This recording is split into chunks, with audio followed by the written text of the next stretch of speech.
What if I told you that a poor, dusty farmer mocked by his village defied a drought, outsmarted nature, and won the king's heart? That with nothing but hard work and faith, he rose from the dirt to rule the land itself. Stay till the end, because this is the true tale of how dreams are not given by fate, but earned by fire. Long ago, in a quiet village tucked between rolling hills, there lived a poor farmer named Ramu.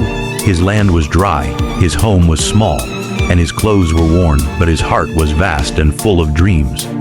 Each morning before sunrise, Ramu would stand by the edge of his barren field, look at the sky and whisper, "One day I will change my fate. Not by magic, not by miracles, but by the work of these hands and the strength of this heart." The villagers laughed. "Ramu, you dream too big. Stay in your place. A poor farmer's son will always be a poor farmer." But Ramu smiled and said nothing. He worked harder than anyone.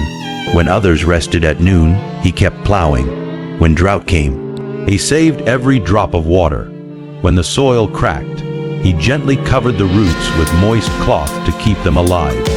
His wife, Mira, stood by him, quietly believing in his unseen future. One hot summer, a strange message arrived from the royal palace. The king had announced a grand competition. Whoever can grow the most fruitful crop in this cursed season shall be rewarded beyond imagination. The whole kingdom laughed. The rivers had dried. The rain had not come in months. "What fool will try?" they said, but Ramu stepped forward. Using saved water, secret compost he made from fallen leaves, and old seeds he had hidden away for years, Ramu planted his field. Day and night, he worked without pause. When tiredness came, he remembered the king's words and whispered, "One day, this day will change everything." His neighbors mocked him, "You're wasting your time. Your fields will die like ours." But Ramu replied, "Even if they die, at least they die with my effort. My fate will not die with fear." Weeks passed, to everyone's shock. While their fields turned brown-green shoots rose from Ramu's land. The king's scouts saw this miracle and rushed to tell the king. When the king himself arrived to see this wonder, he was astonished. How did this poor farmer grow such life in a season of death? Ramu bowed and said humbly, "Your Majesty, I did not fear the drought. I feared wasting my life waiting for the rain. So I made my own rain drop by drop, effort by effort." The king smiled.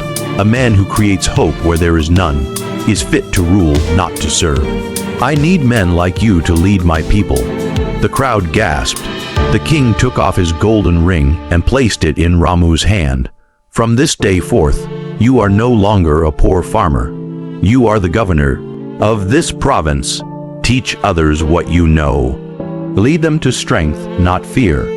Tears filled Ramu's eyes, not for wealth, not for power, but for proving that dreams belong to the brave. As Ramu returned to his village dressed in royal robes, same neighbors who mocked him now bowed in respect. Children ran after him, shouting, "The farmer who became ruler." Ramu smiled gently and whispered, "I am still a farmer. I only changed the field I work in." Under his rule, new wells were built, farming methods improved, and no village ever went thirsty again. His story spread far and wide, not just as a ruler, but as a reminder. Sparkles when effort replaces excuse. Kings rise from farmers. Moral of the story: never let circumstances decide your future. Your patience, effort, and belief can break even the strongest walls life builds around you.